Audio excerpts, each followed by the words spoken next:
Hola, bienvenidos a este espacio donde el misterio nos acompaña en cada historia.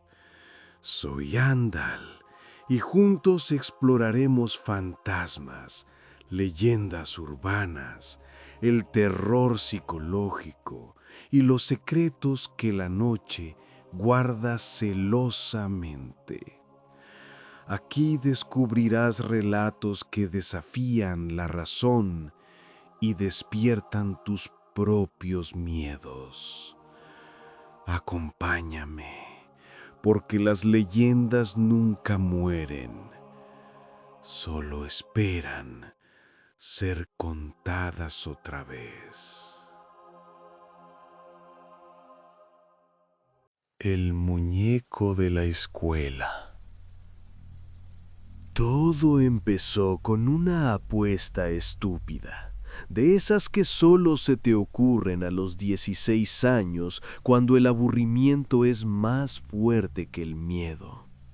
Mi nombre es Leo, y en mi último año de prepa, mi grupo de amigos, Dani, Fer y José, éramos conocidos por meternos en lugares donde no debíamos. La vieja escuela primaria Francisco I. Madero, cerrada desde hacía más de 20 años después de un incendio que, desafortunadamente, cobró la vida de 3 alumnos, era nuestro blanco perfecto. Estaba en las afueras del pueblo, rodeada de maleza y leyendas. La más popular decía que, si te parabas frente a sus puertas de noche, escuchabas a los niños que se quedaron atrás para siempre, susurrando lecciones desde las aulas carbonizadas. Dani, siempre el más escéptico, dijo que eran puras tonterías. Son los perros callejeros o el viento entre los escombros, aseguró. Fer, en cambio, creía en todo. José y yo estábamos en el punto medio, pero la curiosidad pudo más. Una noche de viernes, sin luna, armados con linternas y nuestros celulares, nos colamos por un hueco en la vieja reja. El aire olía a tierra mojada, madera podrida y algo más. Algo dulzón y rancio, como si el tiempo se hubiera estancado ahí dentro. Al entrar, la primera cosa que notamos fue el silencio, o más bien la falta de sonidos externos. Era como si alguien hubiera puesto una campana de cristal sobre toda la escuela. Nuestras pisadas crujían sobre vidrios y escombros, y las linternas dibujaban sombras largas y retorcidas en las paredes ennegrecidas. Las pinturas infantiles, medio borradas por la humedad, parecían caras deformes que nos observaban. Fer fue el primero en escucharlo. ¿Oyeron eso?, preguntó, deteniéndose en seco. Todos nos quedamos quietos. Al principio, nada. Y entonces, muy bajito, como si viniera de muy lejos, un susurro A, B, C. Era una voz de niño, cantarina, repitiendo el abecedario. Dani se rió nervioso. Es el viento, idiota, o nuestra imaginación. Seguimos avanzando hacia lo que fue el salón de primero. La puerta estaba atascada, pero la empujamos entre todos.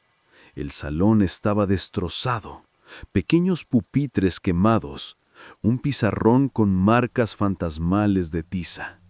Y en medio, sentado en una sillita infantil, había un muñeco de porcelana, intacto. Su rostro parecía sonreírnos de manera burlona. José, sin pensarlo, lo tomó. Un recuerdo, dijo. Fue el error más grande que pudimos cometer.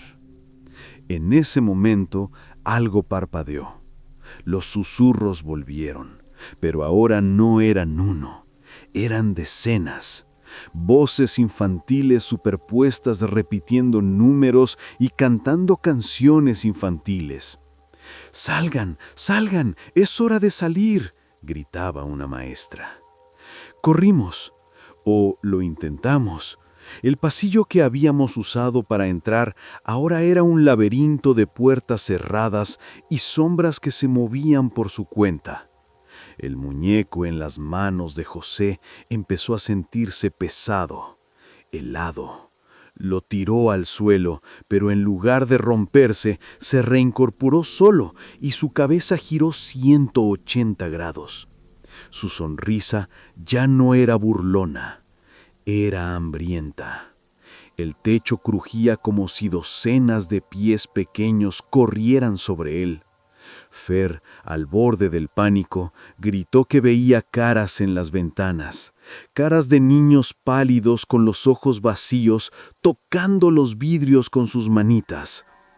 No sé cómo logramos salir. Recuerdo una carrera a ciegas, empujando puertas que no estaban, tropezando con muebles que aparecían de la nada.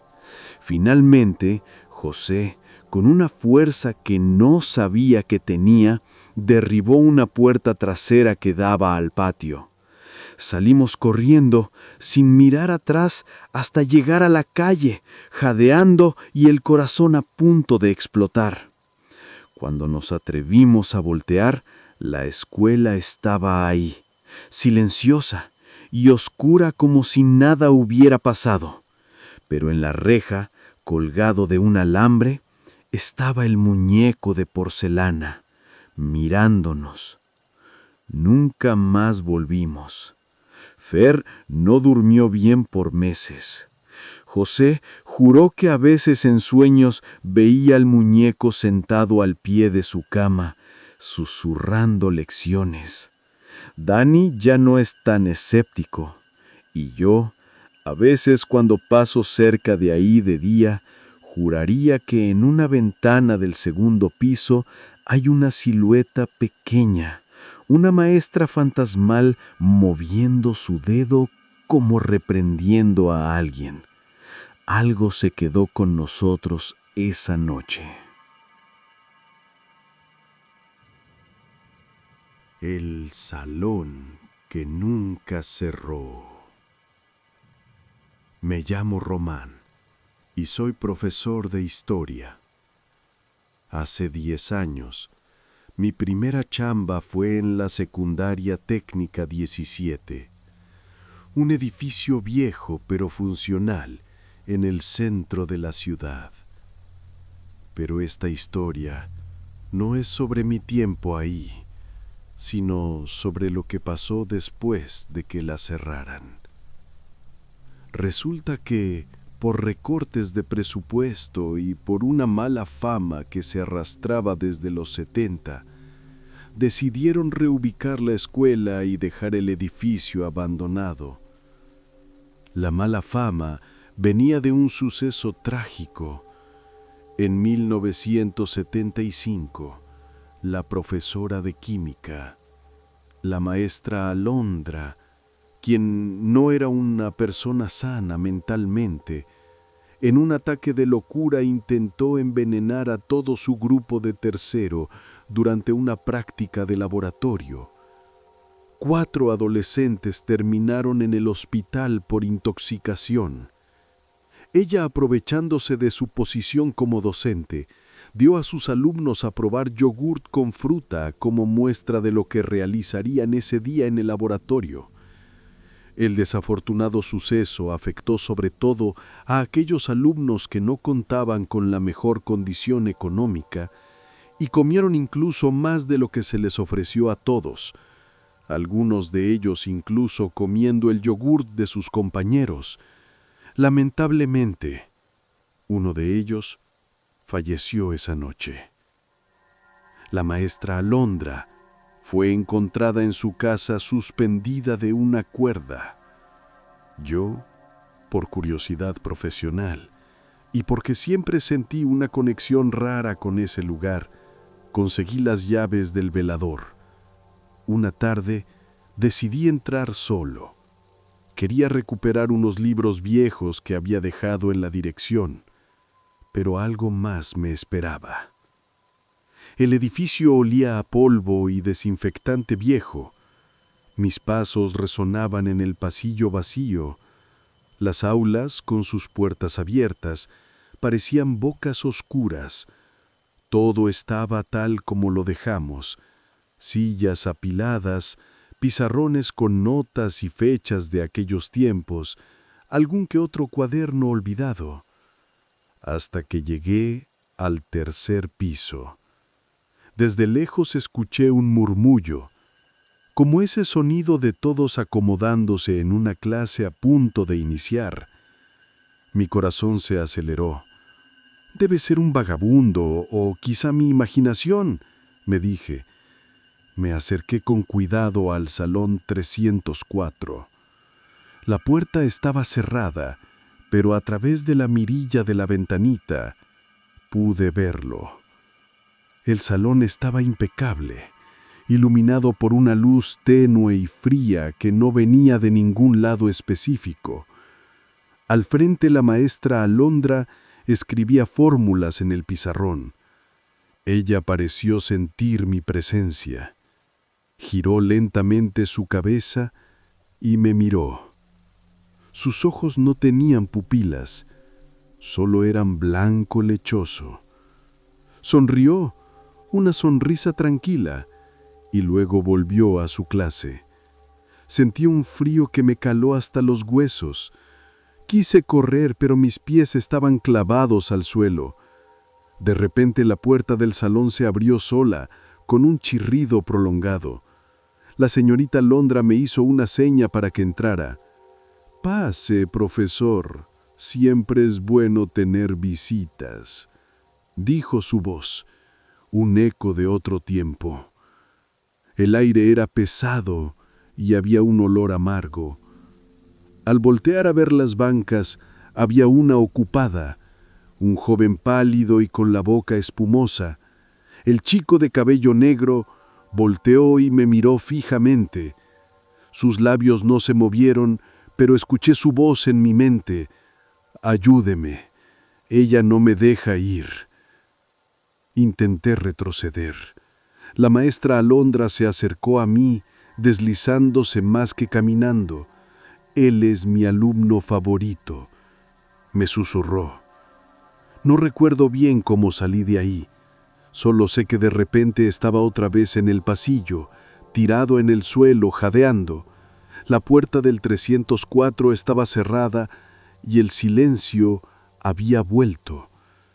Corrí como un desesperado, dejando atrás mis libros, mis llaves, todo. Al día siguiente volví con un viejo amigo, profesor. No encontramos nada. El salón 304 estaba lleno de polvo, con las mesas podridas y los frascos de químicos vacíos y rotos. Me volteo a ver un poco preocupado de mí. Dijeron que el estrés me estaba jugando una mala pasada, pero yo sé lo que vi. Desde entonces en mis pesadillas, la maestra Alondra me ofrece una taza de té con su sonrisa tranquila y sus ojos blancos, diciéndome que todavía hay una plaza disponible en su clase, una clase que nunca, nunca termina. Antes de continuar con la siguiente historia, quiero invitarte a que seas parte de este espacio. Si has vivido alguna experiencia paranormal, conoces una leyenda de tu ciudad o tienes un relato de misterio, puedes enviarlo a nuestro correo electrónico o por nuestras redes Facebook, Instagram o X. Encuentras todas nuestras redes en la descripción. Recuerda que no importa lo impresionante que pueda parecer tu historia, siempre la trataremos con respeto y cuidado. Bueno, suficiente descanso por ahora. Continuamos.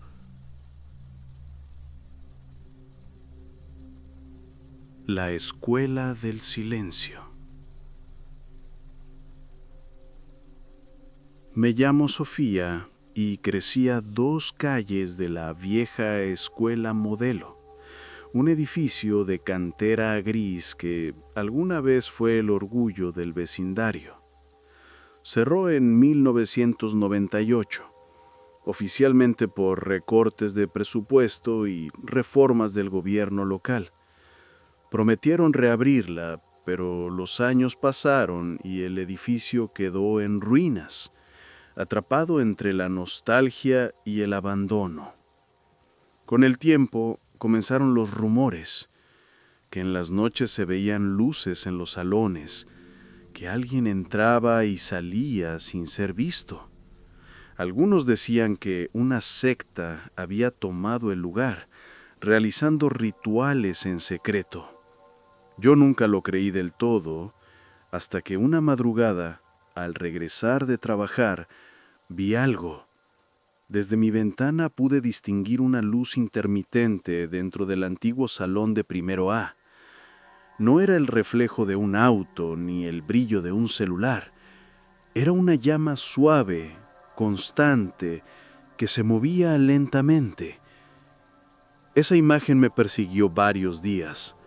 Así que una noche, acompañado de Andrés, un viejo amigo periodista, decidí entrar. No para romper reglas, sino para entender por qué ese edificio seguía vivo. Entrar fue fácil. Una reja vencida, una ventana rota y el silencio más profundo que he sentido. Adentro olía a polvo y humedad, pero también a algo más, a incienso. Andrés encendió su linterna y comenzó a grabar. Las paredes estaban cubiertas de símbolos grabados con precisión, círculos, figuras geométricas, letras antiguas. No era vandalismo, era intencional.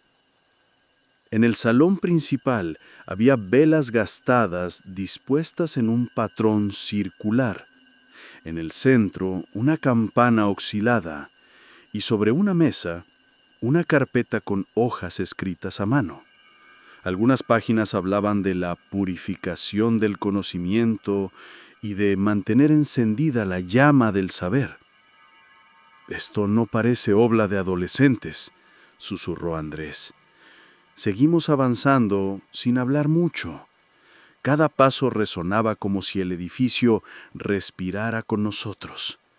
En un pasillo encontramos una fila de pupitres perfectamente alineados. Encima de uno, alguien había dejado una libreta nueva, abierta en una página que decía: «Nada muere mientras alguien recuerde cómo enseñar». El aire cambió. Un sonido tenue comenzó a escucharse, una especie de canto lejano, apenas audible.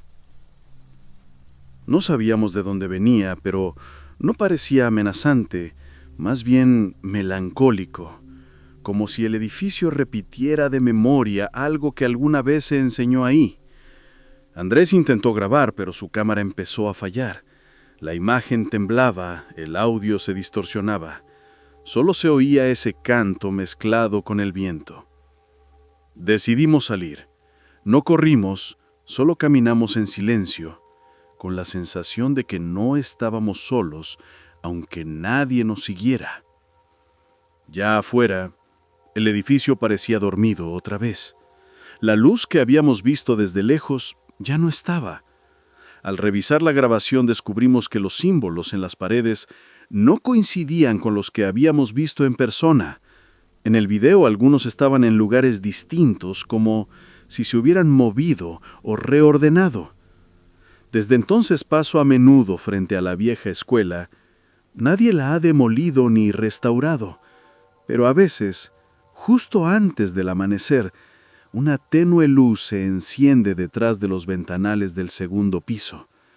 No me asusta, al contrario. Considero que alguien en ese edificio sigue manteniendo encendida la llama del conocimiento de una manera especial.